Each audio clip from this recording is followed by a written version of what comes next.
dapat alam mo, sabi niya. Ayan, No? opo, Ayan, dapat nakikita alam mo, niyo yung, opo. yung kanilang post. Ayan, no? Yung pangatlo, balita on the go.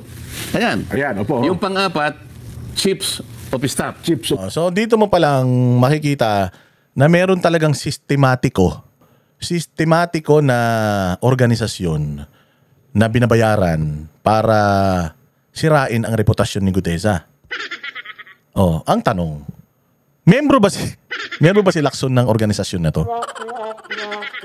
Oh, kasi ito ang ini-echo ni Lacson eh.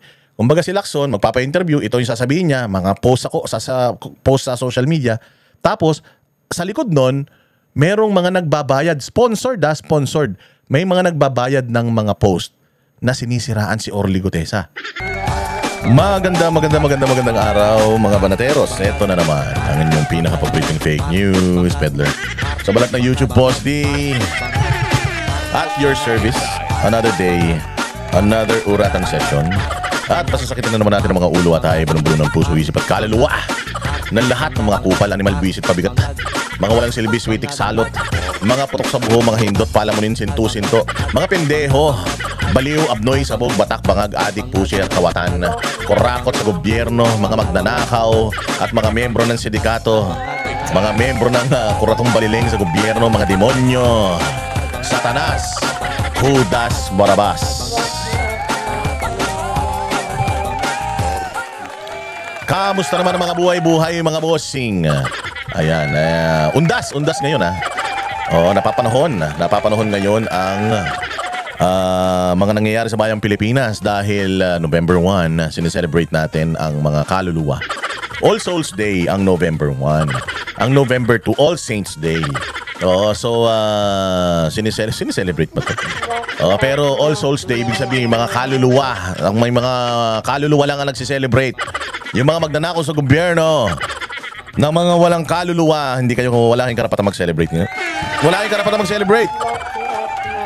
Yung mga walang kaluluwa dyan. Mga multo ang ano natin ngayon, ang tema ng araw na ito. Yung mga kaluluwa ligaw. Ayan, kaya yung mga ghost projects, naku po, ngayon po ang celebration ng araw ngayon ng mga ghost projects. Dami ko nga mga nakikitang Dami ko mga nakikita nga sa Facebook, yung mga naka-costume.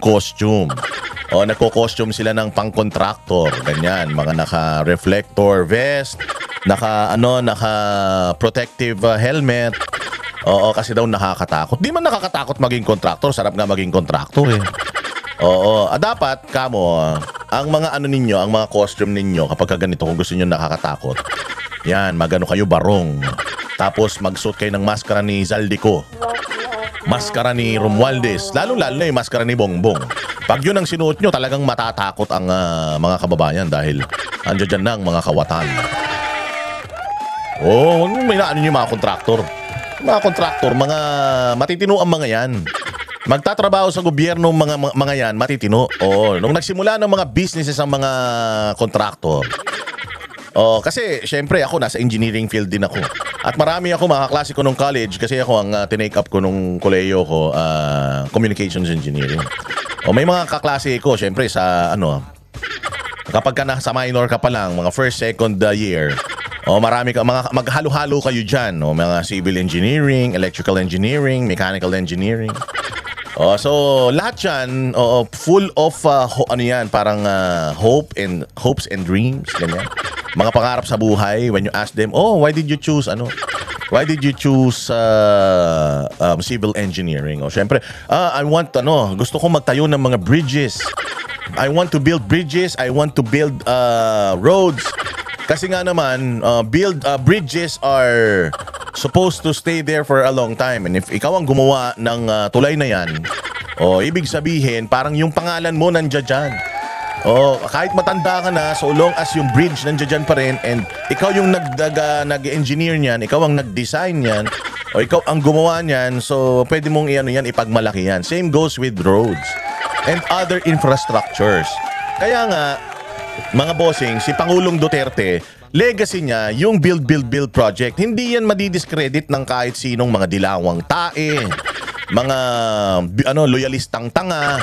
Oo, hindi yan hindi na yan mabubura. Why? Because yung mga infra projects ni Pangulong Duterte, nandiyan dyan, nakikita, and it will stay at mapapakinabangan ng mga Pilipino, mai-improve ng mai-improve pa at madadagdagan ng madadagdagan pa.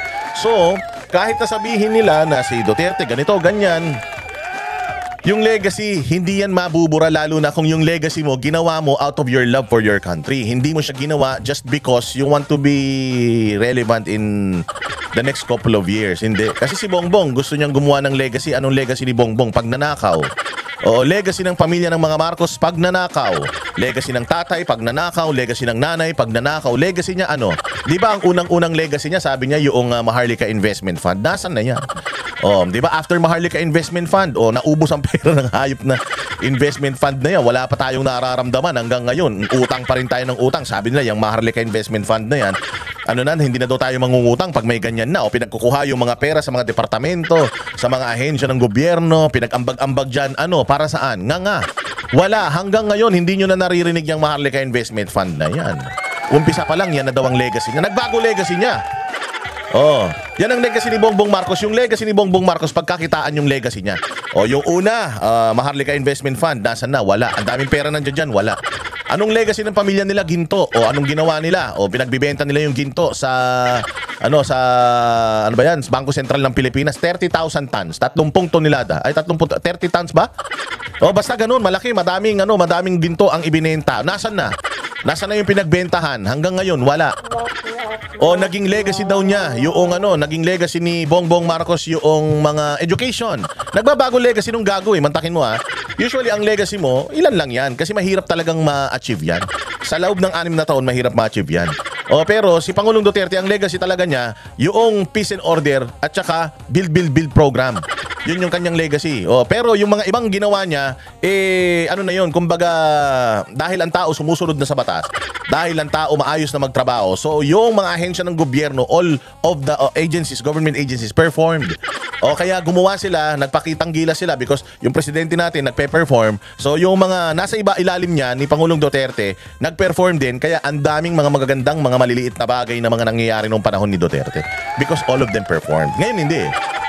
Dahil tamad yung nasa ibabaw, kupal yung nasa ibabaw, abnoy yung nasa ibabaw. Lahat ng mga nasa ibaba puro abnoy. Magnanakaw yung nasa taas. Anong ginawa ng mga nasa baba? Lahat nagnakaw. So ang legacy puro pagnanakaw. Umabalik tayo sa ginto. Nawawala na yung ginto. Ang pangako nila noong sila ay tumatakbo, mamimigay ng ginto. Babayaran daw utang ng Pilipinas. Putang inang yan. Hanggang ngayon, wala nang nangyari doon sa Taliano Gold nila. Wala na, hindi na na-i-distribute yan. Tapos yung utang ng Pilipinas, hindi naman nababawasan, nadadagdagan. Ito ang pinakamatindi. Yung budget natin na dating 4 na trilyon lang, naging 6 na mahigit na trilyon. Sa loob na ng 2 taon, back to back. Ang taas na, tumaas ng ilang porsyento yung ating usual na budget naman. Tumaas ng trilyon, pero wala naman nagagawang mga proyekto.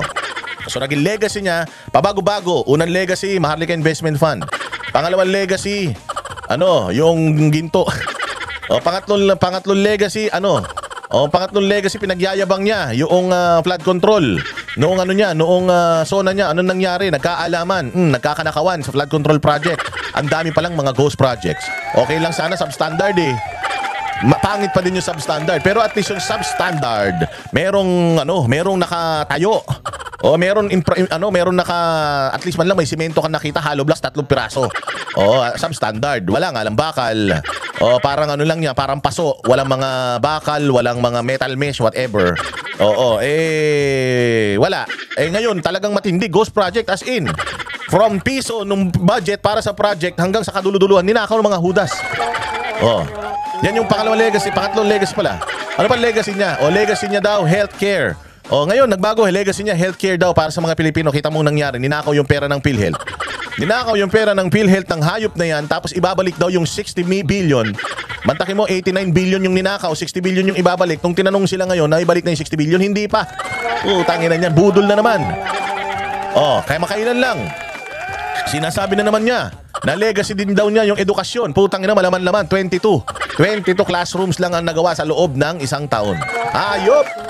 So yan ang legacy ng mga Marcos. Ang legacy ng mga Marcos, kung ano yung legacy nila, yun yung nanakawin nila.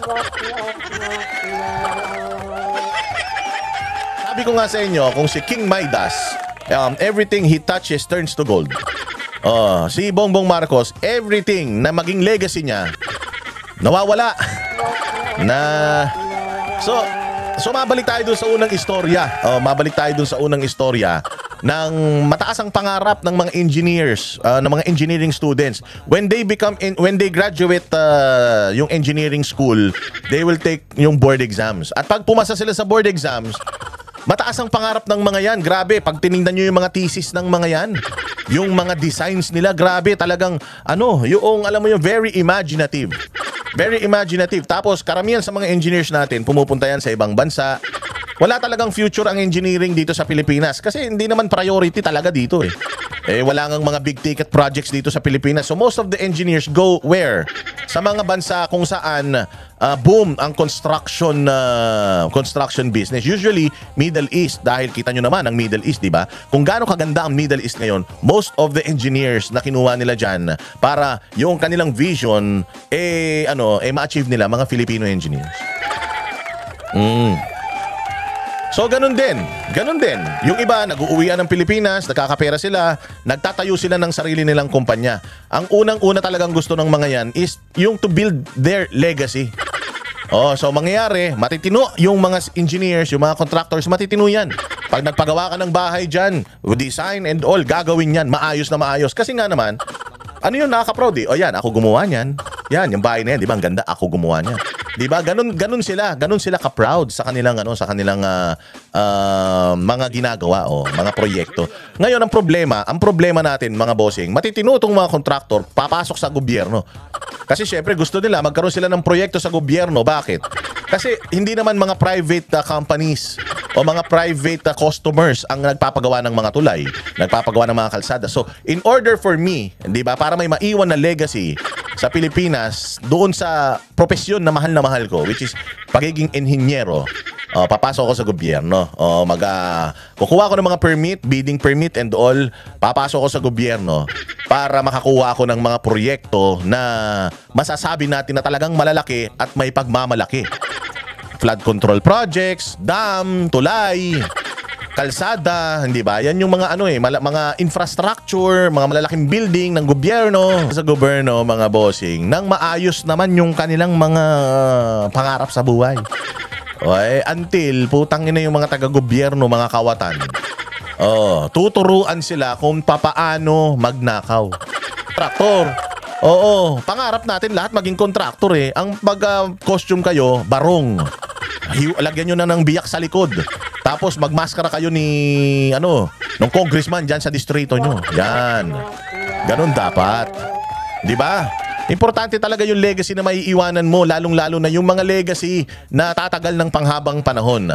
Ang isang magandang legacy na maiiwanan na nakikita ko talaga, bukod kay Pangulong Duterte, si Pastor Apollo Kibuloy, yung legacy niya, kung papaano nagsimula yung simbahan niya ng 15 miyembro hanggang ngayon, more than 7 million na sila worldwide. Tapos makita ninyo yung mga properties ng Kingdom of Jesus Christ. Pag nakita nyo lalo yung Glory Mountain, Prayer Mountain, yung Kingdom na may 75,000 seating capacity na malapit nang magbukas.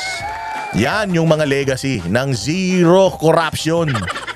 Kapag ka ang isang bayan may zero, walang korupsyon, ganyan ang itsura. Maganda, malinis, mabango, kaaya-aya, maipagmamalaki mo.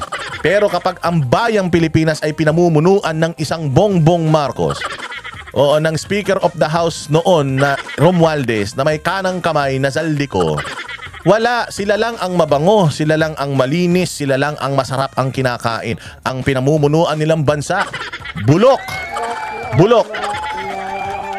Di ba? Dahil dyan sa kabulukan na yan.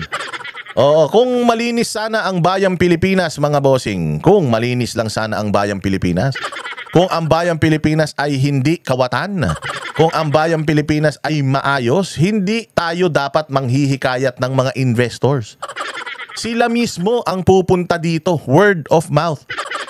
Sila mismo ang pupunta sa Pilipinas para mag-invest. Ngayon, si Pangulong Bongbong, pucha, kawawa talaga eh. Kawawa talaga ito si Bobo Marcos eh. Nagpunta yan siya diyan sa ASEAN Summit, diyan sa Malaysia. At siya ang susunod na mag-host ng ASEAN Summit sa 2026. Kaya nga daw ang laki-laki ng budget na hiningi nila ngayon 2026. Dahil mag-host tayo ng ASEAN Summit. Palagay ko naman kung mga party-party, magaling talaga mag-host yung mga Marcos na yan. Dahil doon lang naman sila mahusay, mag-party-party. Yung mag-inuman, ganyan, magkainan. Balita ko nga, dyan daw sa Malacanang, araw-araw, naka-buffet dyan. Ganyan, kagarbong mga hudas na yan. Habang yung mga nasa labas ng Malacanang, ayun, gutom. So ngayon ang bayang Pilipinas mga bossing, dahil ang reputasyon nga natin ngayon kawatan, ang reputasyon natin ngayon mga mapang-abuso sa kapangyarihan.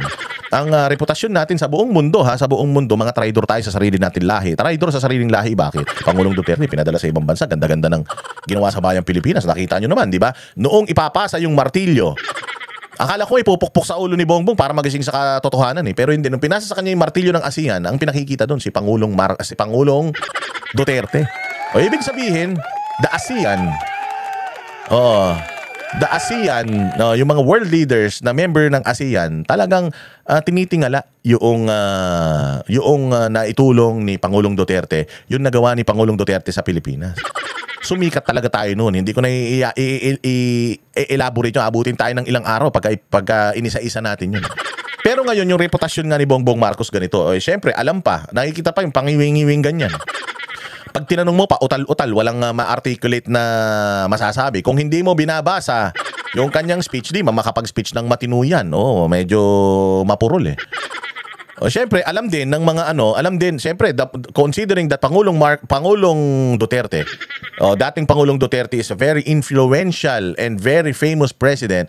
Nung sinabi ni Pangulong Duterte na adik yung presidente na yan, magpa-drug test tayo, gusto mo sa luneta, nung nag-deny ito si Bongbong Marcos Sr., lahat ng world leaders definitely nanonood dyan and malamang sa malamang, sinasabi na ay adik talaga to. Mantakin mo, hinihiling ng dating presidente at ng mga Pilipino na magpa-drug test siya. Mano ba naman, magpa-drug test ka? Kadali-dali naman. Kung hindi ka naman adik, magpa-drug test ka, mabilis pa sa alas 4. Pero dahil nga, siguro, nag-a-assume tayo dahil hindi ayaw nga magpa-drug test, ba't ayaw magpa-drug test? Diba? Nag-a-assume tayo at sigurado ko na mag-a-assume din ng ibang mga world leaders na may sabit ito. Na may bisyo talaga ito. Kasi ayaw niyang patunayan na may bisyo siya na wala siyang bisyo So bakit tayo makikipag-deal? Bakit tayo makikipag-usap sa isang sabog? Di umano. Bakit tayo makikipag-deal, makikipagnegosyo sa may bisyo? Miski ikaw ba? Ikaw ba gusto mo magpa-drive ka ng kotse sa adik?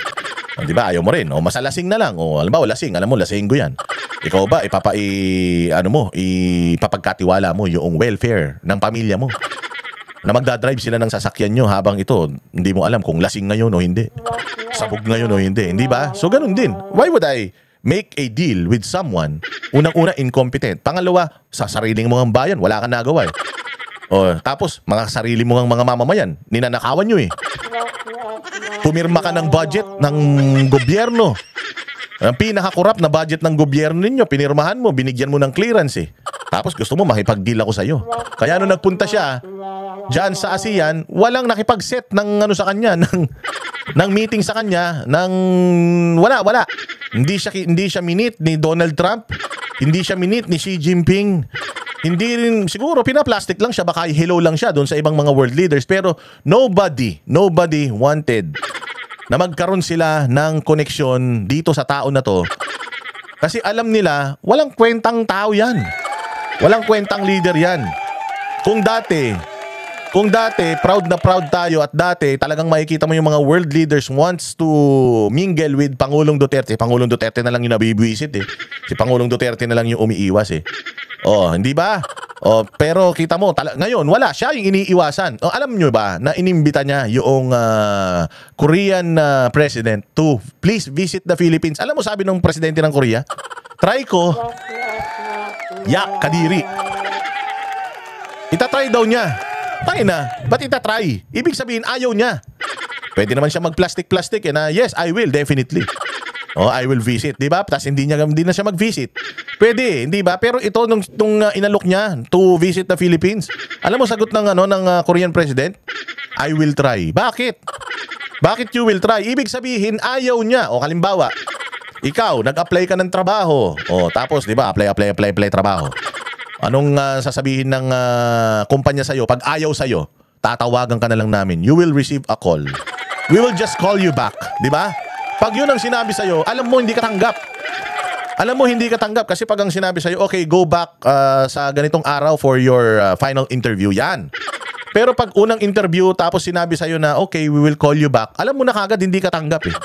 Oh, meron kang inimbita. Oh, pre, sa ganitong araw, birthday ng inaanak mo. Punta sa bahay Pag sinabi niya na, sige, subukan ko. Ibig sabihin na ayaw niya. Ayaw niya. Mantakin mo, inaanak mo yan eh. Tapos birthday niya yung inaanak mo eh. Tapos sasabihin mo, susubukan mo, dapat pupunta ka. Ganon din dito sa Korea. Inaya niya yung Korean president na magpunta sa Pilipinas. Ang sabi ng Korean president, try ko. Eh bakit nga naman? Bakit ka nga naman pupunta sa isang bansa na hindi mo alam, baka malunod ka pag biglang umulan, nandoon ka. Oh, ito, pakinggan natin tong balitang ito. Again PBBM, hinihikayat ang mga negosyante mag-invest sa Pilipinas. Kusang pupunta yan sa Pilipinas kung talagang maayos ang pagkakahulma mo sa Pilipinas. Kaya lang, wala eh. Legacies mo, titingnan. Peace and order, lalo, titingnan. Mantakin mo. Galing sa war on drugs ni Pangulong Duterte na halos wala ng drogang mabili, tapos biglang, nung ikaw naging presidente, tonito-niladang droga yung nahuhuli nyo. Walang drug lord puro droga lang. So anong ibig sabihin? Ibig sabihin, kung ganun karami yung nahuhuli nyo, gano'n karami yung hindi nyo nahuhuli? Kung ganun karami yung hindi nyo nahuhuli, delikado ang bansa mo dahil maraming sabog. Maraming adik. Tama? Tama? Oh. Kaya ngayon, ako ba, pupunta ako sa isang bansa na ganyan? Oh, ang airport mo, lagi nagba-brownout. Nagkakanakawan sa airport. Nung nakaraan lang, meron akong nakitang post ng isang Japanese national na bumisita sa Pilipinas. Wasak yung kanyang maleta. Walang diretso ang flight ng Japan to Philippines Oo, kasi one stop over 4 na oras lang yan eh. Dire-diretso yan. So from Japan to Philippines, pagdating dito, wasak yung kanyang maleta, bukas. Oh, nanakawan na naman siya. Mantakin mo, ganyan ang klase ng paliparan meron tayo ngayon. Tapos nakikita nyo pa yung mga nakaraan. Nakikita nyo yung mga nakaraan, nagre-reklamo talaga yung mga foreigner. Sabi ko nga sa inyo, ang airport, ang gateway ng bansa, yan ang pasukan. So kapag pasok pa lang nila ng bahay mo, yung pagbungad pa lang nila ng bahay mo, may naamoy na kagad sila na amoy alipong Oh, yun kagad ang magre-register sa isip nila. Kasi ako, when I go abroad, pagbaba ko ng eroplano, sinisinghot ko kagad yung hangin eh. Pag lumapag ka sa Singapore, amoy mansanas. Pag lumapag ka sa sa Dubai, sa Abu Dhabi, amoy tsokolate. Pag lumapag ka sa sa Japan, naku po, ganun din, amoy pine tree. Pag lumapag ka sa Pilipinas, iba talaga amoy, mga bossing. Unang-unang gagawin mo pag lapag mo ng eroplano, magsi-CR ka. Kasi minsan naman yung CR sa eroplano, masikip talaga. Yung iba tinitiis eh. Ay, na lang naman. Maikli na lang naman, makakalapag na tayo. Ihi na lang ako sa airport. Oh. Pag ipunta nila sa ihian, putang na, dadalawa na ng urinal, sira pa yung flush. Diba? Yun kagad ang tatatak sa isip nila. At kapag ka mayroong isang foreigner na hindi magandang kanyang experience, ilan ang kaibigan yan? Mag-Facebook kagad yan, hay nako talaga naman dito sa Pilipinas, imbis makapagbakasyon ako, uminit ang ulo ko. Kinontrata ako ng taxi, putangin ng yan, ilang hakbang lang yung layo. Libo-libo yung binayaran ko. Ang baho pa nung taxi, nagsisigarilyo pa yung taxi driver. Alam mo yung pag nag-rant yung isang foreigner, ilang kaibigan niyan na parehas na lahi niya, yung makakakita niyan, o sa tingin mo, kung magbabalak pa yung pumunta ng Pilipinas, pupunta pa? Hindi na. Because of the negative experience. And because of the negative things that's happening here in our country, mga bossing, would you expect and do you expect na yung mga foreigners mag-i-invest dito? Wala. Hayop. Wala mag-i-invest.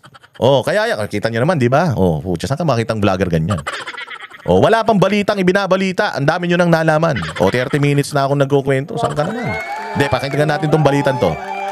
Swing na ang partisipasyon ni PBBM sa 32nd APEC Summit sa Gyeongju sa South Korea. Kumuha tayo ng detalye sa agenda report ni Ivy Reyes live mula sa Gyeongju sa Korea. Ivy, ano na ang latest niya? Huli na tapos na ang unang araw ng high-level engagements ng 32nd Asia-Pacific Economic Cooperation o APEC dito sa Gyeongju, South Korea. At sa panliligaw ni President Bongbong Marcos sa mga CEO sa ginanap na CEO Summit dito kanina ay inilatag at inihanay ng Pangulo ang mga naisabatas na legal reforms ng kanyang administrasyon. Mayroon palang naisabatas na legal reforms? Imagine. Meron pala. Kasi alam ko nung panahon ni Pangulong Duterte, yung ease of doing business, medyo inayos niya. Inalis niya yung red tape. Inalis niya yung red tape. Hindi lang para sa mga Pilipino ha. Inalis niya yung red tape para dun sa mga foreigners na gustong mamuhunan sa Pilipinas. Medyo pinagaan niya ng konti. Kaya nga yung mga taxes, di ba? Nag-reform si Pangulong Duterte ng mga taxes dito sa Pilipinas. Di ba yung Train 1, Train 2, di ba? Para makapaghikayat tayo ng mga investors. Isang magandang example, yung Bulacan Airport. Yung Bulacan Airport, may kakambal yan na ano? May kakambal yan na Freeport Zone. Bulacan Airport, tapos may katabi yan na Freeport Zone. Yung Freeport Zone na yon, mga bossing, talagang hindi tayo masyadong kikita doon. Kasi nga, ano yun, kumbaga tax-free doon. So kung may mga foreigners magi-invest doon sa Freeport Zone na yon, makakatipid sila sa buwis na babayaran nila. So, mas malaki yung chances na kumita sila doon sa Freeport Zone na yon. Anong mga itatayo sa Freeport Zones na yan? Mga groceries, malls, tatayo dyan ng mga establishments, ganyan. So, mas maliit yung buwis na babayaran nila. So, mas nakakahikayat tayo ng investor. Ngayon, sabi ni Bongbong, wala tayong kikitain dyan sa Freeport Zone na yan kasi mayroon na tayong Freeport Zone sa Clark. Diba? So, masyadong magkalapit yan, baka hindi na mag-fly yan. So, binito niya yung Freeport Zone. Ang inano lang niya, ang pinush lang yung airport. Medyo sumama nga loob ni ni RSA kasi siya ang nanalo dun sa bid na yon. Siya ang gumagawa ng Bulacan Airport. Para mabilis yung return of investment niya kasi multi-billion yon yung yung proyekto na yon. Napakagandang airport daw niyan. Pwede daw makipag-compete ng airport na yan sa airport ng Singapore at ng Dubai. Meron daw maraming runway yan. Hindi katulad dito sa NAIA, ilan lang yung runway kaya talagang congested yung mga flights dyan, laging delayed. So doon daw mas maraming runway. So maraming mga makakalapag na eroplano and makakalipad na eroplano. Mabilis. Pero mas kikita yon or mas mabilis yung balik ng investment noong nakipag-partner sa gobyerno doon. Kung may Freeport Zone at kasama yun sa deal nila Pangulong Duterte. Para nga makikaya tayo ng investor. Siyempre para makikaya ka ng investor, doon sa buong Bulacan, maraming trabahong mabibigay yun. Yung Freeport Zone na yun. Marami. Sabihin na natin, may mga 5,000 hanggang 10,000 na mga Bulakenyo, hindi lang Bulakenyo, yung mga kalapit lugar, Pampanga, Tarlac, na magtatrabaho doon. Malaki yung may tutulong sana nun sa ekonomiya natin. Pero dahil pulpol, vinito ni Bongbong yung Freeport Zone, yun lang airport ang tinayo niya. Imagine, makakapagbigay yun ng maraming trabaho sa mga Pilipino. Ganun saan kaya nga nagtataka ako paano may nabuo itong batas para sa pamumuhunan sa Pilipinas, Diyos mio. Hinikayat ni Pangulong Bongbong Marcos sa mga negosyante na mag-invest sa Pilipinas. Ibinida ni PBBM ang ilang mga batas na nagpapalakas umano sa kumpiyansa ng mga investor sa bansa, gaya ng Ease of Doing Business Act of 2018 na bumuo sa Anti-Red Tape Authority. Diba? Ease of Doing Business 2018. Sino presidente niyan? Si Pangulong Duterte. So yung Congress nung panahon ni Pangulong Duterte, ito na yung ipinupush nila. Ease of Doing Business. Tapos kanya na naman. Siya na naman ang mayari. Ang Create More Act of 2024 ng Marcos Jr. Administration na layong gawing mas competitive ang tax incentives ng mga international investor. At ang pinakabagong CIMEPA o Capital Markets Efficiency Promotion Act of 2025 kung saan mas pinasimple ang taxation para sa passive income. Let us move forward together, bridging businesses and going beyond to ensure growth benefits to every person. We do not leave anyone behind. We do not leave anyone behind. Ikaw ba? Isa kang magaling na presidente ng bansa mo. Mas mayaman yung bansa mo kesa dito sa Pilipinas. Nakikita ko, inihikayat ako mag-invest nito sa Pilipinas. Siyempre magba-background check ako di ba? Nag-invest ba ako dito? Okay ba yung investment ko? If I put my money on this person, makakatulong ba ako sa humanity? Pagtingin mo, putangin natin mo nga, check mo nga yung Pilipinas, ano nangyayari ngayon? Puta, kaliwat kanan yung rally, bakit? Ba't kaliwat kanan yung rally? Ayan, puta, ninanakaw yung flood control, putangin na yan. Magnanakaw pala yan. Ilang taon ng presidente yan? Tatlong kalahating taon ng presidente yan. Galit na galit yung tao sa kanya. Ang daming bumoto dyan, di ba? 30 million ang bumoto sa kanya. Bakit gigil na gigil yung mga taong bumoto sa kanya? Ibig sabihin, manluloko. Di ba? Manluloko kasi ang daming bumoto. Tapos, biglang yung dami ng bumoto na yun, gano'n din yung dami na nagre-reklamo. So, ibig sabihin, itong tao na to, medyo kahina-hinala ang karakter nito.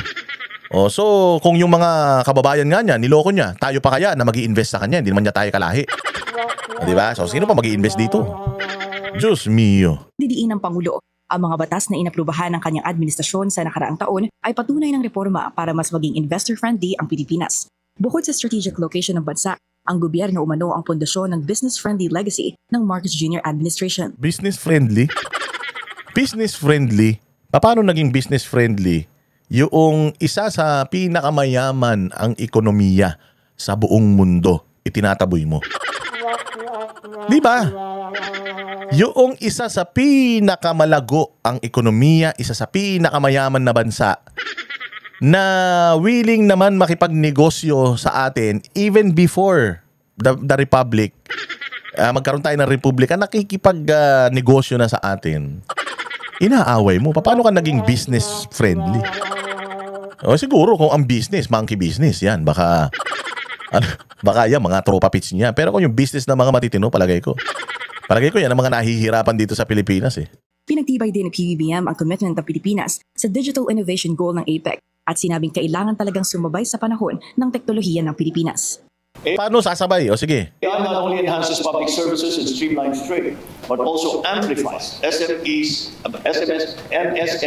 ability to innovate, to automate, and to process, and to make smarter data-driven decisions, driving inclusive economic competitiveness across the Philippines and our region. Diba? Sabi ko nga kaya mayroon akong post, sabi ko mambubudol talaga to. Mantakin mo, ready na daw tayo para sa technology. Kailangan na lang natin ng mamumuhunan para i-hone o i-improve yung ating technology know-how, something like that. Wala na internet eh. Inang ganyan. Baha na nga lang, di natin ma-resolve eh. Pucha, mapunta ka nga lang sa wala ka ng internet eh. Si JG parang winasak na yung niya eh. Winasak na niya yung router niya eh dahil sa sobrang basura yung internet dito eh. I mean, kasimple-simple na nga lang na online banking dito, laging sablay. Diba? Laging under maintenance. Pucha yan, yung mga system natin sa gobyerno. Yun nga, yung may pinakita nung nakaraan, dyan sa may mall, yung PhilHealth doon, laging offline. Pumunta ka sa LTO, laging offline, puro offline. Walang yan na yung sinasabi ninyong ready na tayo sa technology. Baka ready na kayong magnakaw na naman.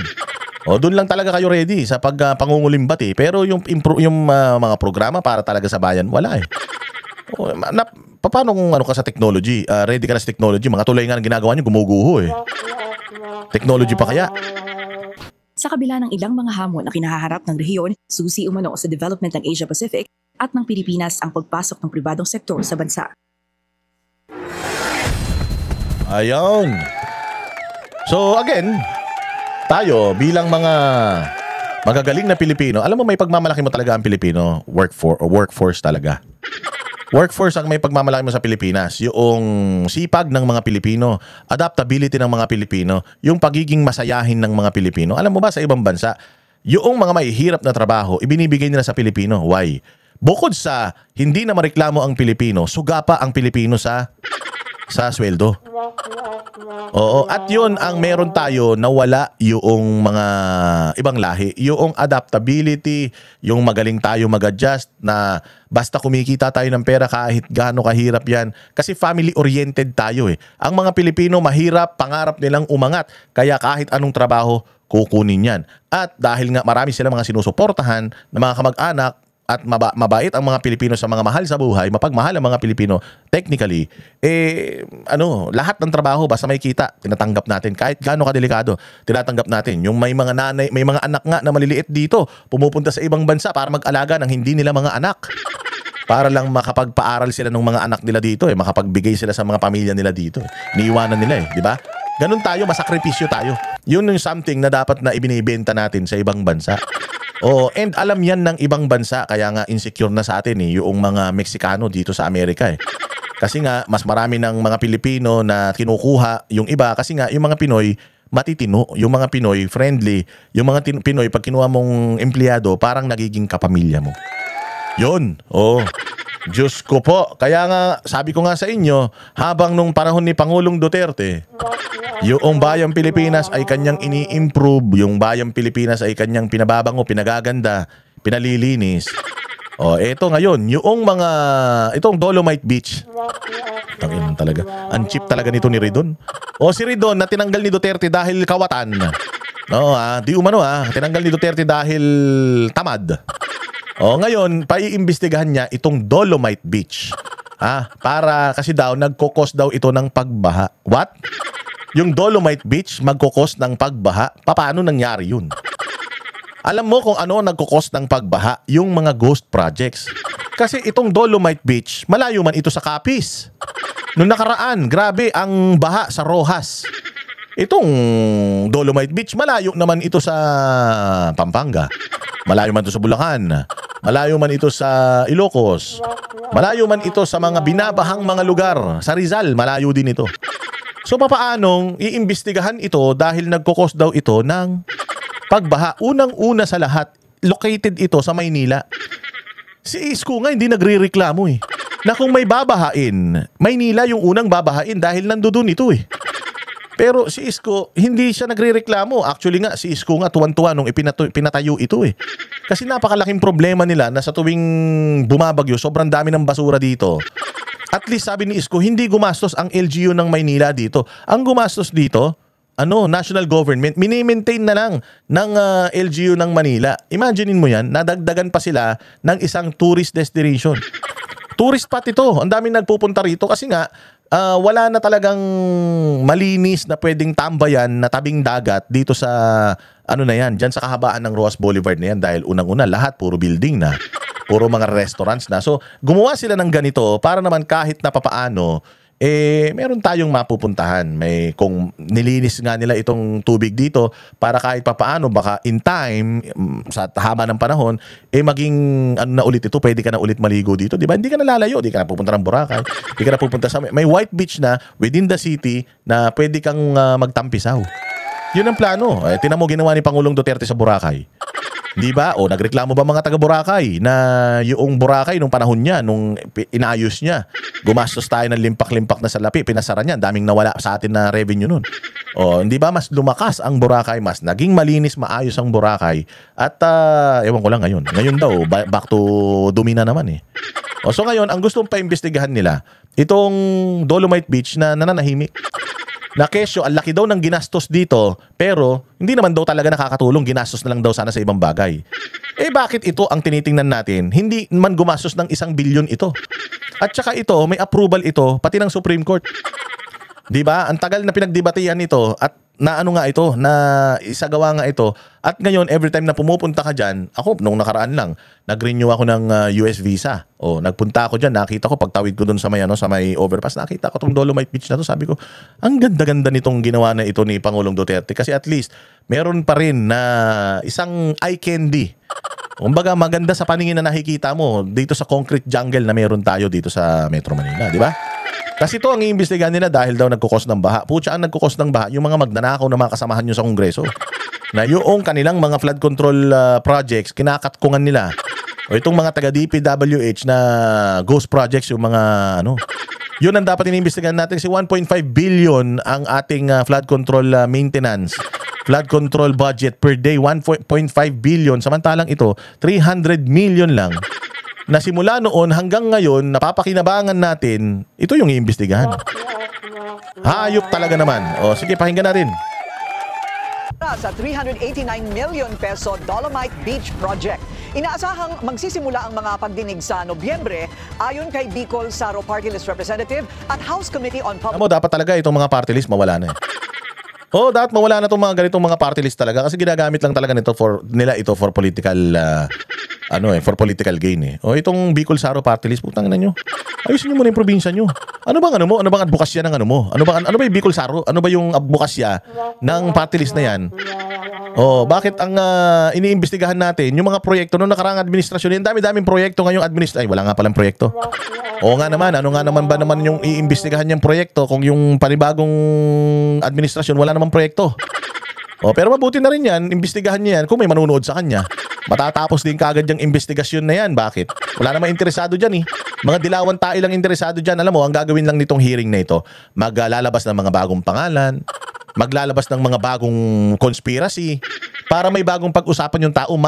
Kalimutan yung paghahabol kay Zaldico na nailabas na lahat ng mga ari-arian sa Pilipinas, maiiwas kay Romualdez yung mga bintang at lalong-lalo na sa incompetence ng Malacanang. Babanatan na naman dito yung mga kontraktor konektado sa mga Duterte, ganito, ganyan. Duterte na naman para mapagtakpan yung kagaguhan, kademonyuhan, kahayupan ng current administration. Yan lang ang gagawin yan. Kaya nga ako, hindi ko tatangkilikin yan, putang. Tatangkilikin natin yung mga ganyan. Alam naman natin, politika lang yan. Alam naman natin, grandstanding lang yan. Alam naman natin. Sabi ko nga kung sa tingin ninyo meron something na pangit dyan, file it in ombudsman. Kakampi nyo naman yung ombudsman eh. Hindi yung gagamit pa kayo ng pondo ng gobyerno, mag-hearing kayo. Magpapatawag na naman kayo ng kung sino-sino, iko-contempt nyo na naman kapag hindi nyo na ipalabas yung mga gusto nyong sagot. Puro ano lang to, for political propaganda lang ito. In preparation sa 2028 election. Public Accounts Chair Terry Ridon. Tutumbukin ng investigasyon ng umano'y overpricing ng proyekto na isinagawa noong 2020 sa ilalim ng administrasyong Duterte. Ayon kay Ridon, Yan ang overpricing. Pero si Romualdez na merong 12 ba na bahay sa isang mamahaling subdivision, Forbes Park. Forbes Park, alam mo ba yung Forbes Park na yan? Ang isang lupa dyan, nagkakahalaga ng presyo nito. Ng Dolomite Beach, lupa lang yun. May balita nga na si Lagdameo nagpapatayo daw doon ng 1 billion worth na bahay. 1 billion. Mantakin mo mga taga-gobyerno, 1 billion ang worth na yung pinapagawang mga bahay. Tapos ito 300 plus million. 380 million pinakikinabangan ng mga residente ng Maynila. Yung mga magsosyota, marami ng mga nagkasagutan dyan ng oo. Madami rin nabasted dyan, nagpipiknik pa yung iba dyan, naglilinis pa nga yung iba dyan. Tapos ito ang pagdidiskitahan natin, hindi natin pagdiskitahan yung billion worth ng mga bahay ng mga kongresista dyan sa Forbes Park. Hayop yan. Nag-congressman para maging mga bilyonaryo, hindi para magsilbi sa tao eh. Sa NEDA-approved Manila Bay Rehabilitation Master Plan ang Dolomite Beach Project. Isa rin ito sa mga sinisisi sa paulit-ulit na pagbaha sa ilang bahagi ng Maynila.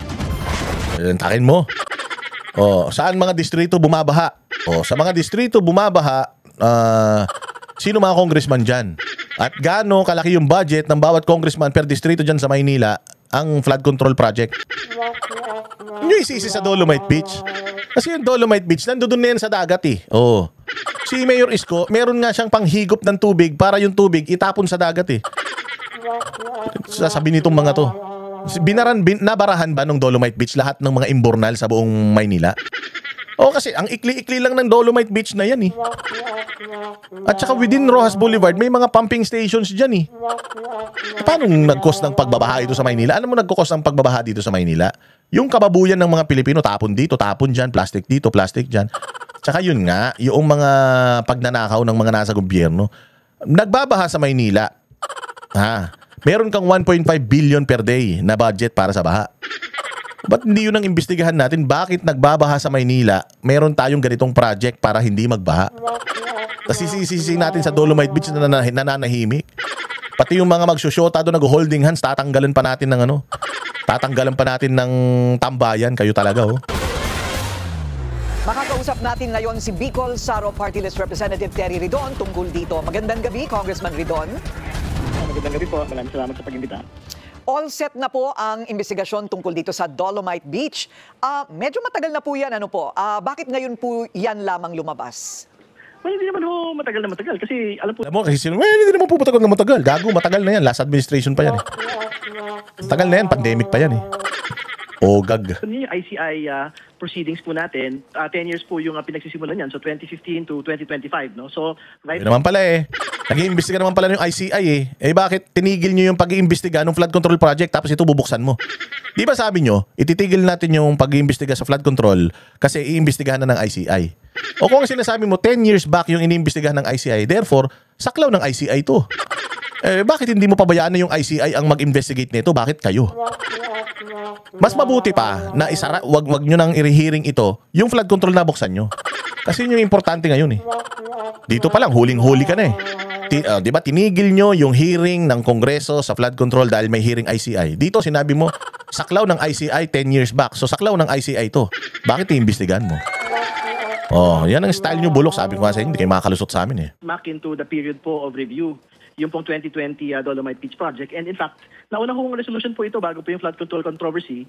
Tinabi lang ho namin saglit dahil nga, syempre, malaki usapin po yung flood control. Dahil binato na ho namin sa ICI yung pong House proceedings, pwede na ho tayo mag-focus dito po sa Dolomite Beach Project. Magkano po ang pinag-uusapan dito? Ang issue po ba dito ay yung halagan or overpricing ng project o dahil po sa naging epekto nito na sobrang pagbaha daw po dahil dyan sa Dolomite Beach? Well, yung tatlong bagay po na yan yung sisiyasatin po natin. Pero yung uunahin po natin dyan, yung question po of necessity. Kailangan ba talaga yung proyekto na yan to begin with? Ganyan din naman sa flood control projects eh. Isa ho doon sa mga tinitingnan, tama ba na naglagay tayo ng flood control projects sa ilang mga particular na lugar? At yan ho itatanongin din natin dito po sa Dolomite Beach Project. Oo, marami to na itutulong, sir, sa totoo lang. Hindi ka na kasi nagpupunta dyan eh. Punta ka dyan, baka yung pisngi mo numipis. Dito, marami dyan sa paligid, nagtitinda. Dahil nga, pag pumunta ka rito, mapaparelax ka. Marami dyan sa mga paligid na mga MSME. O, mga business, yung mga nagbi-business na mga tinda-tinda soft drinks, mga business na pagkain. So, marami natutulungan to long term. Long term, baka may mga isang vendor dyan na may mapagtapos na mag-aaral. Dahil dyan sa mga taong nagpupunta dyan. At kung pagagandahin pa natin to, kung i-improve pa natin to, hindi lang mga locals ang pupunta rito. Kasi ang paligid na yan, ano yan eh, hotels yan eh, di ba? May mga foreigners dyan. At kung gagawin natin tong safe, lilinisin natin to, and magtatayo tayo dito ng mga, yung mga bagay-bagay na medyo, yung mga nakakatuwang mga bagay, o magtayo ka ng perya dyan, ganyan. O na, malaki ang maitutulong, mas malaki maitutulong nito sa mga residente ng Maynila kaysa sa'yo, Ridon. Doon ka mag-focus sa probinsya mo. Marami daw bulok ang probinsya nyo eh. Oh, doon ka mag-focus sa probinsya nyo. Yung mga corruption doon, yun ang tingnan mo. Yung mga gumuguhong flood control project doon. Oo, yung mga ano doon, yung mga eskwelahan doon na kulang yung mga classroom. Doon ka mag-focus, wag din sa Maynila. Bicol ka nga eh, Bicol eh. Bicol Saro ka nga eh. Tapos nandito ka sa Maynila, nag-iimbestiga. Kasi, syempre, ang pinag-usapan pong presyo dito, 389 million minimum, maabot po na around 500 million pong ginamit po para sa proyekto pong ito. Ang tatanungin natin dyan, kinailangan bang maglagay po ng Dolomite Beach sa Manila Bay o dapat bang linagay na lang po natin sa dagdag pa ho nga sewage treatment plants? Ibig sabihin, Sos! Kamo, kaya malaki galit nyo, hindi kayo kumita rito. Oh, yung mga proyekto na tapos, yung mga proyekto na napakikinabangan, yun yung sinisilip nyo. Bakit? Sabihin nyo, hindi kayo kumita. Sabihin nyo, wala kayong mga kickback dito. Di ba sabi nga ni Libiste, kaya ayaw nilang gumawa, ayaw nilang i-project yung mga classroom, kaya 22 lang nagawa nila. Bakit? Walang kita dun eh. O halos walang kita doon sa mga classrooms kapag yan ang pinroject mo. Kaya dito tayo sa mga flood control. Diyan sa flood control, nakatago na, nasa liblib na lugar na, hindi makikita ng tao. O eto, nakikita ng tao, napapakinabangan ng tao, tapos na, mini-maintain na lang. Yes, ginagastosan natin yung maintenance. Pero sir, marami pong naitutulong yan. Pumasyal ka kasi dyan. Hindi ko san ka nagpapasyal eh. Balita ko, kaya ka natanggal noong panahon ni Pangulong Duterte dahil pasyal ka ng pasyal. Pasyalan mo rin to. Para malaman mo kung may naitutulong ba ito o wala. Ang ikli-ikli niyan eh. Wala pa yatang 500 meters yung ano na yan, yung shoreline na yan. Sinisisi nyo sa pagbabaha ng Maynila eh. Bakit? Gaano ba kalaki yung yung karagatan? Ang laki-laki ng karagatan eh. O kung halimbawa, may dating drainage na dumadaan dyan na natakpan, di iikot nyo yung drainage dun sa hindi na dadaan dyan. Ang inang yan.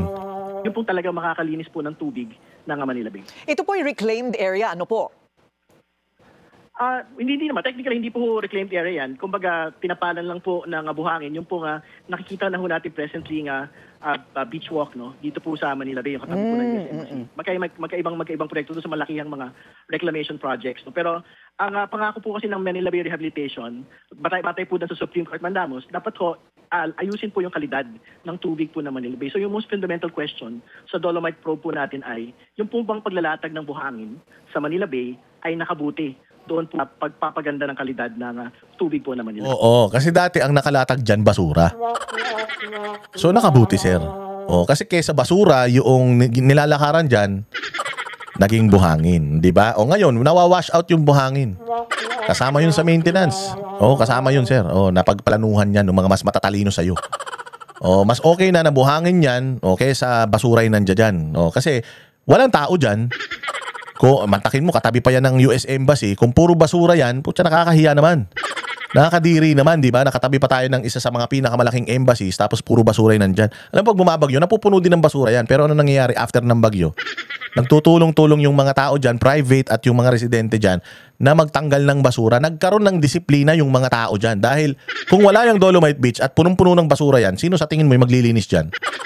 Wala. Kasi nga, kay linisin mo yan, hindi. Basura pa din yung nandiyan dyan.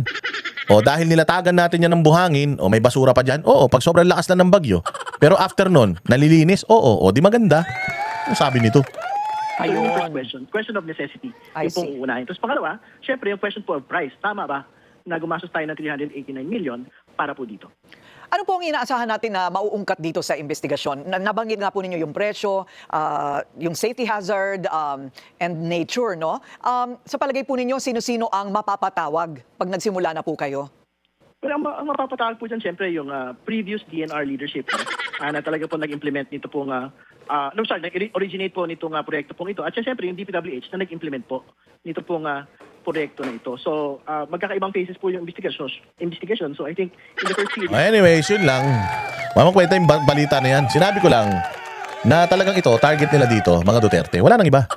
Man ang notaryo, hindi basta pwedeng isantabi ang sinumpaang salaysay ni Orly Gutesa ayon sa DOJ. Samantala, dumadami naman ang mga DPWH official na gusto umanong tumestigo sa flood control scandal. Narito ang agenda report ni Joash Malimban. Sa kabila ng falsified notary ng affidavit ni Senate Witness Orly Gutesa, nilinaw ng Department of Justice na hindi nangangahulugang peke rin ang lahat ng mga detalyeng inilahad niya rito. Ayon kay Prosecutor General Richard Fadulion, totoo man daw ang notaryo o hindi, nananatili pa rin itong salaysay mismo ni Gutesa. But as far as Gutesa is concerned, kung yung sinasabi niya, ito yung salaysay ko, hindi naman magbabago yan kung saan notaryuhan o hindi, di ba? Because the truthfulness or veracity is different from the fact that it is binding as far as he's concerned and... Diba? Even the Department of Justice, sinasabi na yung notaryo, wala na yun. Because sumumpa siya under oath And majority of the lawyers na nagpapa-interview when being asked about itong notaryo na ito, nagsasabi na wala na yun. Kasi under oath, sumumpa siya tapos naka-live pa kasi pinapanotaryo mo lang naman ng isang bagay if you want it to be a public document. Or kung gusto mo maging public information, yung pinapanota, hindi pa ba public information?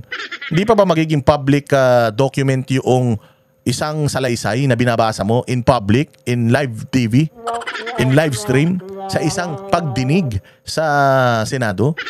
Di ba bakit nakafocus ito si Lacson doon sa notaryo na sinasabi niya naman luloko, ito si ano? Kasi ganito yan kapag ang isang tao, isang testigo, ang trabaho ng mga abogado, sirain yung kredibilidad ng testigo na yun. Pag nasira mo yung kredibilidad ng testigo na yun, mawawalan na siya ng tiwala yung mga makikinig sa kanya. Parang gano'n ang ginagawa ni Lacson si Gutesa, sinasabi niya na sinungaling si Gutesa para yung salaysay niya tungkol kay Zaldico at saka tungkol kay Romualdez maging sinungaling na din. Kasi ang punto ni Lacson, nagsisinungaling siya sa notaryo pa nga lang, lalo pa kaya doon sa mga bagay na yun. Malalaman mo kung nagsisinungaling si Orly doon sa mga sinabi niya sa kanyang sinumpaang salaysay, kung iimbestigahan mo yun. Hindi mo malalaman kung totoo yung sinabi niya dahil lang dito sa peking notaryo na to, kung totoo nga na peke yung notaryo na yan. Malalaman mo na sinungaling si Orly Gutesa kung i-challenge mo yung kanyang affidavit. Laman ng affidavit, hindi yung notaryo ng affidavit niya. Di ba? Malalaman mo nagsisinungaling siya kung lahat ng sinabi niya doon hindi tumutugma sa datos na meron ka. Di ba? So instead, patunayan mo na sinungaling si Orly Gutesa by means of investigating ito si Romualdez at saka si Zaldico. Hindi. Sinisira mo yung reputasyon ni Gutesa.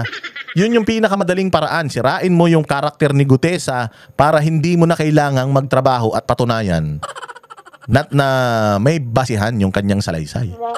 O talaga, Lacson, alam na namin mga ganyang style. Hindi naman natanga Pilipino katulad mo. Insofar as third persons are concerned. Dagdag pa niya, valid ang naging oath-taking ni Gutesa nang magsalita siya sa Senado bilang isang witness. Doon sa Senado, nung siya nagsalita, siya ay pinanumpa muna. No? At yan, he's also bound by the oath that he took when he was in the Senate and when he testified before the Senate Blue Ribbon Committee. Ayon kay Fadulyon, hindi pa raw nila nakakausap si Gutesa. Hindi pa rin daw ito nagpapahayag ng kanyang kagustuhan na maipasok sa Witness Protection Program. Pero aniya, isa ito sa mga tinitingnan nilang posibilidad depende sa magiging evaluation nila sakaling makipag-ugnayan ito sa ahensya. Matatandaang hinatulan ng Manila Regional Trial Court na falsified ang notaryo ni Pechi Rose Espera sa sinumpaang salaysay ni Gutesa. Kasalukuyan itong nasa DOJ para maimbestigahan kung ano ang mga kasong maaaring isampa sa mga sangkot na individual. I think the case that was filed before the RTC was for the benefit of the notary, just to prove that I did not notarize that. Just to prove na hindi ko ninotaryo yan. Na falsified yung notary na yan. But it doesn't mean na that document or yung nilalaman ng dokumento na yon is fake. Maybe pineke nung sekretarya, nung notaryo, yung pirma niya. But definitely, 100% naniniwala ko, hindi si Orly Gutesa nagpeke niyan. Ang galing naman ni Orly, nakuha niya yung seal. Nakuha niya yung yung mga pinantatatak-tatak na ganyan, yung kulay blue, di ba? May mga ganun yun, receive this date, blah blah blah. Meron pang yun, meron pang numero yun, yung control number. Posible naman, alam ni Orly Gutesa lahat yun. At kung nagawa niyo yun, ang galing naman ni Orly Gutesa. Kaya nga sinasabi din ng DOJ, yung RTC ruling na yan, hindi nagsasabi na sinungaling si Gutesa. Ang sinasabi na ng RTC ruling na yan, peke yung pirma o yung notaryo. So, itong papel na to is hindi notarized. Ngayon, nandoon pa ba tayo sa usapan na notary? Wala na tayo. Bakit? Kasi nga, pumirma na, isa lang naman yun sa isa lang naman yun sa ginawa ni Marcoleta na in good faith nga, sabi ni Marcoleta Gumawa ka ng affidavit, ipanotaryo mo para talagang maniniwala kami na totoo yung sinasabi mo. Panotaryohan mo yan bago ka pumunta ng Senado. O nagpunta na siya ng Senado, dala-dala niya yung feeling niya notarized na papel. Ang pinaka doon, malupit doon is sumumpa siya. Sumusumpa ako na ang lahat na sasabihin ko dito ay pawang katotohanan lamang. Yun yung pinakamaganda doon. So ano pang silbi ng notaryo? Yung RTC ruling, anong silbi nun sa kaso ng flood control project? Anong silbi nung decision ng RTC sa nilalaman ng salaysay ni Gutesa? Wala. Oo. Malalaman natin na yung nilalaman ng affidavit ni Gutesa ay peke o hindi, totoo o mali, kasinungalingan o katotohanan kung iimbestigahan natin yung tao, si Gutesa, nilalaman ng niya. Hindi yung Gutesa na pagkatao, yung nilalaman ng niya, affidavit niya, at saka yung mga tao na pinapangalanan niya. Siya nagturo ng magnanakaw, siya iniimbestigahan niyo. Ba naman yan? Document, no? But it does not say that just because I did not notarize it, it means that the things that are stated there are lies. Nilinaw naman ni DOJ spokesperson. Klaro Klaro, hindi po, walang epekto, hindi, yung palabas nito ni Panfilo Lacson, yung palabas ni Lacson na itong si Gutesa sinungaling, ay walang basihan. Bakit? Walang basihan. Bakit? Sumumpa siya dyan tapos yung papel na yun, binasa niya yung laman ng papel na yun. Kaya nga sabi ni Marcoleta, huwag kang lumabas sa papel. Kung ano yung nakasulat sa papel, doon ka magbase, huwag kang mag-improvise. Kasi nga pag nag-improvise ka, wala siya doon sa salaysay mo. Halimbawa, dinagdagan mo, binawasan mo. Yari ka. Kasi ito nga yung sinumpaan mo, ito yung pinirmahan mo, dapat dito ka magbase. Kung ano yung kulang dito, gagawa ka ng supplementary affidavit. Pero hindi na dapat gumagawa ng supplementary affidavit kung organize naman yung thoughts mo nung ginagawa mo yung nung affidavit na yun. 'Di ba?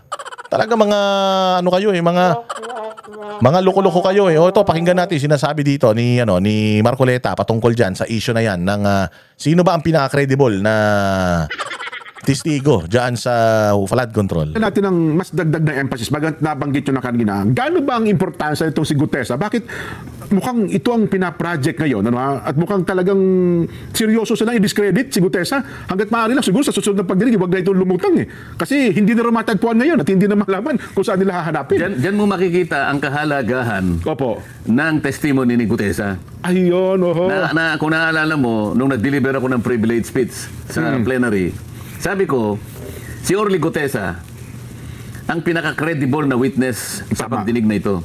Ang totoo niyan, sabi ko, sa aking palagay, si Gutesa mas credible kaysa sa marami dito sa ating Sa Senado. kapulungan. Opo. Sinabi ko yun. Opo, napanood ko po yun. At no? sa aking palagay, si Gutesa ay mas matapang kaysa sa karamihan natin dito sa kapulungan ito. Oho. Kaya ganun na lang ang ginagawa nila. Kung makikita mo, lahat ay nagsisikap. Itong mga Opo. taong ito, Oho, nagsama-sama sila para sa ganun, i-discredit nila. Oho. Dahil dito sila natakot eh. Sabi ko nga sa'yo, napaka-credible ng kanyang Testimonya. testimony. Opo. Imbes na ipatawag yung mga taong binanggit niya. Halimbawa, binanggit niya si Congressman Eric Yap. Opo. Nakita niya siya nagdala ng pera ron Opo, oho. Tinawag ba si Eric Yap? Hindi tinawag eh. Oho. Hindi pa pinakamaganda ron tatawagin mo para kung gusto mong baliwalain, i-discredit si Gutesa, paharapin mo si Eric Yap, siya mismo magsasabing hindi po totoo yan. O iharap mo. Tinawag niya rin yung, sabi niya, yung nagbibilang at tumatanggap ng pera sa bahay ni Saldico, diyan sa Valle Verde, ay isang taong nangangalang John Paul Estrada. Opo, oho. Tama ba, Estrada? Tama po, opo, oho. At saka Mark Texay. Oho. Bakit hindi mo ipatawag yun? Ah. Isip-isipin mo, napunta tayo doon sa pirma ng abogadang nagnotaryo. Oho. Samantalang yung malalaking tao na mag-uugnay kung Oho. totoo o hindi, doon nga natin mababalasa kung totoo nga sinasabi ni Gutesa, ipatawag mo. Oho. Oh, ayaw nila ngayon. Takot na takot sila ngayon. Ayun. So, indication na itong si Ping Lacson, meron talaga siyang pinoprotektahan. Na kaya hindi napunta sa iba, hindi pumayag yung mga amo nila na mapunta kay Tulfo. Kasi bagito si Tulfo eh. Hindi kayang iraos ni Tulfo yan. Kaya nga walang tumatanggap sa majority ng posisyon ng Blue Ribbon because napakahirap ng trabaho. Anong trabaho ng Blue Ribbon? Sa nakikita natin hindi ko sinasabing totoo ito. Pero sa nakikita natin, ang magiging trabaho ng Blue Ribbon is ilihis yung issue sa totoong may kasalanan. Sino? Zaldico, amo ni Zaldico na si Romualdez at amo ni Romualdez na si Bongbong Marcos. Yun talaga ang tatakbuhin ng investigasyon na ito. Na walang pwedeng gumawa nun kung hindi hardcore at sanay na sanay sa saywar na si Panfilo Lacson. Siya lang si Tulfo, sa tingin mo kaya niyang gawin yan? Mahuhuli mo si Tulfo, tanga yun eh. Umpisa pa nga lang, pagbukas ng bibig, breaking the law na kagad yung sinasabi. Oo, at saka may kaso pa siya. Na baka matanggal pa siya sa pagkasenador, sana naman. Di ba? Kaya ibinalik nila yan kay Lacson kasi si Lacson talaga yung magaling sa paglilihis-lihis. Galing tumakas niyan eh. Di ba? Yung kaso nga niya eh. May warrant of arrest na siya, natakasan niya pa eh. Di ba anong ginagawa ng mga mainstream media, troll farm at saka ng mga administrasyon para hindi mapunta doon kay Bongbong yung issue ng flood control. Kakanayin nila si Gutesa. Malalaman mo na kapag yung post mo sa Facebook, kapag yung post mo nakasakit sa almoranas nila, pag tinamaan sila ng post mo, makikita mo yung troll, ang dami. Mga Vietcong, mga Indiano, mga Thailander, ganun. Oo, putangin na to mga to. Hindi mo mga Pilipino, yung mga account, puro lock profile, cartoons yung muka, yung mga pangalan, iba yung karakter. Doon mo malalaman kapag nasa tamang landas ka. Kaya nga ako, kapag may post sa Facebook at ang dami kong basher, tawa akong tawa eh. Tuwan-tuwa ako, ibig sabihin, mga bossing, nararamdaman nila yung nararamdaman nila yung presensya mo, ibig sabihin, nasa tamang landas ka ng pagbatikos. Pag inactivate na nila yung kanilang troll farm, yung kanilang troll army, ibig sabihin, nasa link mo yung mga, nila, pigsa. Kaya ito, tinan nyo yung style, ayon kay Marcoleta, nangyari rin sa kanya. Kahapon, Jen, Opo. ito yung pinakahuling ginagawa nila para i-discredit nila si Gutesa. Opo. Okay. Merong post sa isang page na kung tawagin ay Kabayan Patrol. Naku. Sinirculate ito across sa social media. Ito yung nakalagay na post. Kung pwede na si Direk. Ayan. Ayan, sinasabi niya, Orly Gutesa breaks silence. Pinilit lang ako nila Defensor at Marcoleta. Isip-isipin mo yan, Jen. Gutesa admitted that he was forced to sign a fake affidavit against Speaker Romualdez out of fear and pressure. Ito, nakuha na namin kung sino yung gumawa nito eh. Yung page mo mismo. Yung Opo. page na ito, ang ginagamit niya diyan ay mga troll farms Makikita mo na troll farms kasi pinakita nila rito, ang mga accounts ay Vietnamese eh. Ganun po? May Vietnamese accounts, karamihan So kung naku. halimbawa sa 1,500. Yan, so nagma-mind conditioning na sila. Galawang komunista yan. Kalawang mainstream media yan. Kasi ang mainstream media, magaling sa propaganda eh. Na-infiltrate na ng mga komunista yung mga mainstream media. Ginagamit ang mainstream media para sa mga propaganda na ganyan. So bumaliktad na daw si Orly Gutesa. Pino-float nila yung idea para si Orly Gutesa mapaisip. Na pinilit lang daw siya ni Marcoleta at saka ni Defensor. Sabi ko nga sa inyo eh, susunod na ipapatawag dyan sa Senate inquiry pag nagbukas yan, si Mike Defensor. Oo. Mauuna pang ipatawag si Mike Defensor kaysa ipatawag yung YAP na AXIS, ipatawag yung mga tao na sinasabing nakatanggap ng mali-malitang pera, nagbilang pa. Bago ipatawag yung mga kung sino-sino, mga bossing, maniwala kayo. Mauna pang ipatawag yung pamilya niya ni Gutesa. Tapos sa kalaunan niyan, si Gutesa yung hinihiring na, tapos si Gutesa na yung makukulong. Hayop. Ang ina talaga tong mga to, no? Vietnamese at yung iba pa Arabic accounts. Para kunwari, maraming sumusuporta. Maraming nag-suporta at saka kumukomment. Opo. Oo. Ngayon, ibalik nga natin doon para makita natin. Kung makikita mo doon sa bandang ibaba, right side, nakalagay Kabayan Patrol. Kabayan Patrol, yes po. So parang ginamit pa yung logo nung isang TV station. Para magmukhang totoo. So nakikita nyo ngayon kung ano ang kanilang pakay. Opo. Gumagawa ng isang bagay na hindi totoo. Pinilit namin ni Mike Defensor si Gutesa para gumawa ng isang salaysay. Yan ho lumilitaw dyan. O isang bagay na kabaligtaran. Ngayon, anong pakay ng mga... Hindi lang ito dyan, ha? Opo. Kasi, kung punta tayo sa pangalawang slide dyan. Yan. May requirements ang Meta kasi dyan, yung Facebook, na bago ka makapag-publish ng ads, kailangan meron kang makikitang meron silang mobile number, no? Yes po. Para magbabayad. Pinacheck ko yung mobile number. Ito ay nakarehistro sa isang tao na nagngangalang Luis Orbon. Ayan, Luis Orbon. Oo. Okay. So, isa sa pangalawang requirements ng Meta, kailangan meron kang email. So, makikita mo dyan yung email nila. Ayan, hello at cdgminds.com. Ang ano kasi, yung ginagamit nila ay CDG. Ang advertiser is CDG Media Minds. Yes. Ayun, makikita mo, no? So, yung phone number nakarehistro kay Luis Orbon. Ayan ang email nila. At ang website nila, nandyan din dyan, mababasa mo, cdgmediaminds.com. Ang address nila ay Pasig City, NCR. Yes po. So, kung nakikinig si Luis Orbon dyan, kung totoong tao ba yan? Nagtatago bilang CDG Media Minds sa anino ni Luis Orbon. Huwag ka na magtago sapagkat alam mo, kilala kita. Kilala mo ba? Kilala niyo ba? Masyado namang babaw ang pagtatago kasi nila. Halatang halata. Akala ba nila? Alam mo, Luis Orbon, siguro maaring na-underestimate mo ako na hindi ko kayang suriin kung nasaan ka o kung sino ka. Makukuha kita maghintay ka lang. Kasi akala nyo hindi kayo marunong sa computer at saka hindi kayo marunong sa social media, no? Hindi nga ako marunong, pero may pamamaraan naman. Ayan, tama po kayo. May pamamaraan tayo dyan, di ba? Ngayon, puntahan natin yung ibang slide natin. Yan. Ayan itong CDG Media Minds ay nag-handle ng 4 na pages sa Facebook yan. Bukod doon, meron pa sa iba. Kaya sila ang sabay-sabay na nag-launch ng fake news campaign. At binuboost nila, binabayaran nila laban kay Orly Gutesa. Ayan, makikita nyo isa-isa yan, ano? Yung number 1, ito yung Kabayan Patrol. Ayan, nakikita mo.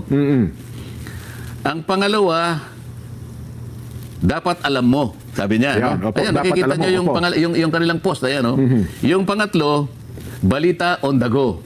Ayan. Yung pang-4, Chips of Staff.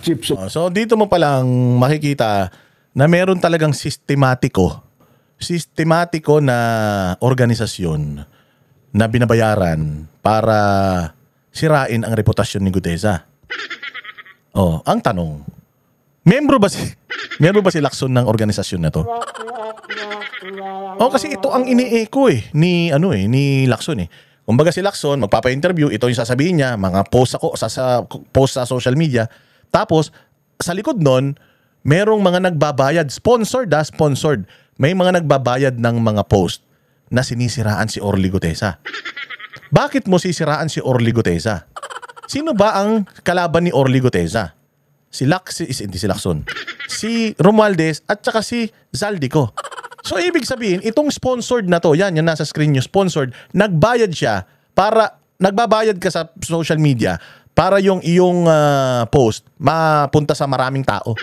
I-offer sa maraming tao. Lumabas sa feed ng maraming Pilipino sa buong mundo.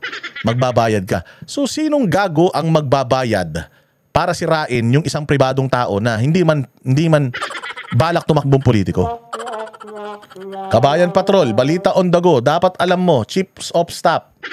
Iisang iisang tao lang ang nagpopondo. Nag-i-sponsor, nagbabayad para maipost, mailathala itong kanilang mga istoryahe. Papaanong gagastos ka ng ganitong kalaki para lang sirain mo si Orly Gutesa? Ibig sabihin, pag sinira mo si Orly Gutesa, tao ka nung kalaban ni Orly Gutesa. Sino ba yung kalaban ni Orly Gutesa? Zaldico at saka si Romualdez. O, ang tanong, kaya ba kayo nagnakaw ng ganung kalaki? Kasama ba doon sa inyong mga nakulimbat yung mga pinambabayad nyo sa mga pages na ito? Kasama ba sa mga nakuha nyo, nakamkam nyo na pera ng taong bayan, itong mga ibinabayad nyo sa sponsored posts na paninira kay Gutesa? Bakit si Gutesa? Dapat itong iniimbestigahan mo, Lacson. Bakit merong negative campaigning or black propaganda against Gutesa? Sino ba si Gutesa? Imbestigahan mo, Lacson, saan galing yung mga pera na binabayad para sirain si Gutesa? Naintindihan ko. Naintindihan ko si Marcoleta. Kung siraan si Marcoleta, naintindihan ko. Kasi si Marcoleta, politiko. Naintindihan ko kung siraan ka, politiko ka. Si Duterte, siraan, politiko. Naintindihan ko yan. Kung magbayad yung administrasyon ng mga troll army at saka ng mga vlogger para murahin si Inday Sara, I will understand why. Kasi kailangan nyo talagang sirain yung mga kalaban nyo sa politika. But Gutesa, tumatakbo ba itong senador? Tatakbo ba itong congressman sa balang araw? Hindi Ang tanging ginagawa ni Gutesa, ibisto yung mga pagnanakaw ninyo. So pinatitigil nyo si Gutesa na ibisto yung mga pagnanakaw nyo. Kaya itong CDG Media Minds na ito, ayan, Senator Marcoleta, imbestigahan mo yan para malaman natin sino nasa likod niyan. At sigurado ako, magte-take down na itong mga buwaka ng inanto ng mga pages nila. Sigurado ako dahil mabibisto talaga sila. Kala nyo kasi tanga yung mga yung mga bumabati ko sa pamalan Staff. So ito ay puro fake news campaign. Okay. Anong pakay ng mga taong, bakit sila gagawa ng ganito? Ito yung sinasabi ko sa iyo na pangalawa na undermining the whistleblower. So lahat ng kaparaan ang gagawin para pagtakpan, para ilihis, para iligaw ang mamamayan. Ang mga taong ito ay, ang kanilang maaring pakinabang dito ay yung taong pinagsisilbihan nila. Siyempre po, kumikita sila dyan doon sa mga taong napagtatakpan ng kanilang paglilihis. Yung kanilang agenda, At para iligaw ang ating mga kababayan na maring maisip nga nila na, ganun pala yun, ganito pala yun. Kaya natin dinidiscuss dyan para malaman ng taong bayan na ito ay puro fake news na ginagawa nila para magtakip, para isalba, para proteksyonan ang mga nasa likod ng mga iniimbestigahan natin. At kung nanonood ba yun, nabasa mo ito ni Gutesa, baka humina ang loobin Kasi puro nasaan si Gutesa, nasaan si Orly. Pare-parehas yan Iba't ibang uri ng ads. Puntahan natin yung isa pang slide direct. Ayan, tingnan mo yan Iba't ibang uri ng ads na puro paninira, iisang target. Si Marine Sergeant Gutesa at ako. Yan, ay may git na 10 ads yan dyan. Ito ay ni loans. Magmula no October 24 hanggang October 29. So talaga palang Ito pa, alam mo, ang kanilang ginagasta bawat araw, merong range from 500 pesos to 4,000 pesos. Ayun, So gagasta sila. Noong una, medyo nagtitipid Kasi 500 pesos naman. Ngayon, mga cheap naman itong mga ito Manlilin lang ka lang, galingan mo na, di ba? Oo naman. Ngayon, siguro naisip nila, teka, baka kailangan nating pag-ibayuhin. Binubus so umaabot hanggang 4,000. Binubus nga sila. Ang tinatarget nilang audience hanggang 1 million. 1 million users or more. Yes po. So ang gastos nila sa loob ng isang buwan, umaabot ng between 20 to 30,000 pesos. Kasama yung boosting din. So ano ang pakay nila? Manlin lang. Mailigaw ang taong bayan. So ang gastos ay ganun karami para sa ganun patakbuhin yung kanilang mga ads. So kung mga ganun times 10 kasi mga 10 pala iba't ibang lugar saan ibubus nilang lahat. Mamalak kahit pa paano. So gumagasta sila talaga. So sa uling slide pakita natin para makita natin. Itong mga slides na to diyan, makikita mo. Pinamonitor ko yan magmula ng January 2025. Mga post ito diyan na puro papuri sa administrasyon. Yun. So, huli. Huling-huli sa akto. Na maka-administrasyon etong tumatrabaho, naninira kay Gutesa. Kung maka-administrasyon yung naninira kay Gutesa, ibig sabihin, alam ng administrasyon. O kung pera na galing sa flood control project yung pinangsisira kay Gutesa, ibig sabihin, may kinalaman ng administrasyon kasi puro pala pro-administration eh. Yung post nitong page na ito eh. Bakit mo na naman kinunik, Boss Dada, sa flood control? Kasi nga, si Gutesa, pera ng flood control, yung ine-expose niya. Hindi naman niya sinabi si Bongbong Marcos. Hindi naman niya sinabing administrasyon. Ang sinabi lang niya, 2 tao. Zaldico at saka si Romualdez. So bakit itong pumoprotekta kay Zaldico at saka kay Romualdez na sumisira kay Gutesa ang mga post pro-administration? Kayo nang bahalang humusga kung saan papunta yung istorya na yan. Pero malinaw pa sa sikat ng araw na may gustong protektahan talaga itong si Lacson dahil ine-echo niya yung sinasabi nitong mga pages na ito na pro-administration pages, sinisiraan si Orly Gutesa na si Orly Gutesa hindi naman tinuturo yung administrasyon. Agay, ang sakit. Pero same page po. Same page. Same page. Oh. Yan ay puro papuri sa administrasyon. Ngayon ang kabalintunaan dito, kung ang administrasyon gusto niyang malinis ang skandal na ginawa ng flood control. Opo. Bakit ngayon nag-ship sila dun sa paninira? Character assassination na nangyayari. Sa investigasyon na ginagamit namin para tukuyin natin, sino ba talaga ang mga tao, malalaking tao na nasa likod ng mga pangyayaring ito? Opo. Kung maka-administrasyon kayo, bakit taliwas ang ginagawa nyo ngayon? Sinisiraan nyo ang mga taong lumabas para ngayon pagtibayin, tukuyin, makilala kung sino yung mga malalaking tao. Ba't nagsimula kayo ngayon gumawa ng fake news? October 24 hanggang October 29. Alam mo kung bakit? Opo, bakit po? Sapagkat merong nagbabanta na itutuloy ang Blue Ribbon Committee itong Nobyembre. November 14 daw po, Sen. November nga. November 14 ngayon, tamang-tama lang nasirain si Gutesa. Akala nila ngayon. So, kapag pinatawag si Gutesa ngayon, sirang-sira na siya. Akala ngayon ng tao, wala na yan. Discredited na yan. Yun ang kanilang objective. Yun. So, doon papunta yung ating sinasabi. First time ko rin napanood to First time ko napanood habang sinasabi ko sa inyo. So, nagtutugma yung ating haka-haka, yung analysis natin kay Senator Marcoleta. Bahala na kayo kung saan, paano nyo gagamitin itong mga impormasyon na ito. Maraming salamat. Happy Halloween, happy Undas, happy All Saints Day sa inyong lahat. Mabuhay kayo. Mag-ingat po sa lahat na nang babiyahe papunta at pabalik sa kanilang mga tahanan. Magandang hapon, Banateros. Kami ang boses ng masa, hindi natatakot. Katotohanan lang, di kami nalulunod. Walang bahid ng sismis, lahat ay totoo. Kahit sino ka pa, pag mali ka babanatan ka.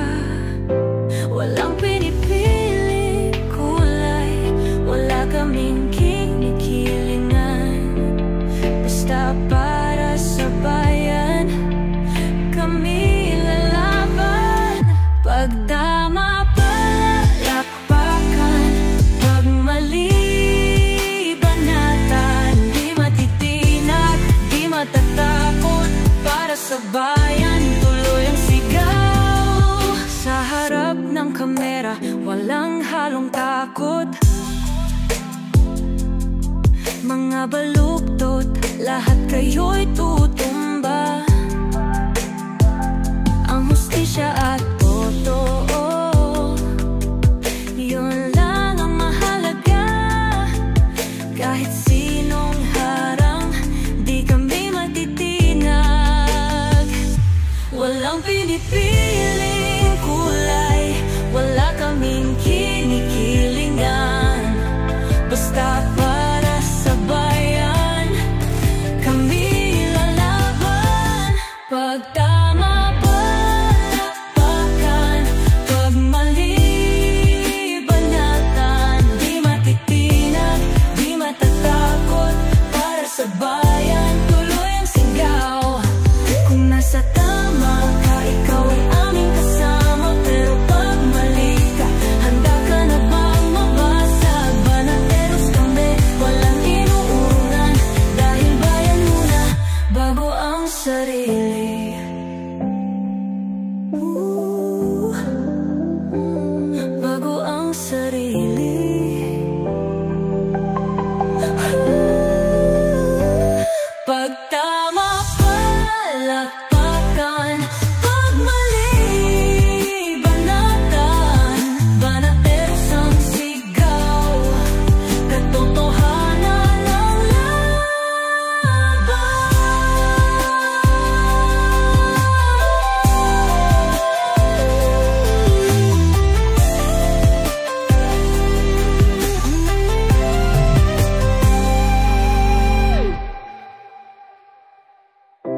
sa harap ng kamera. Walang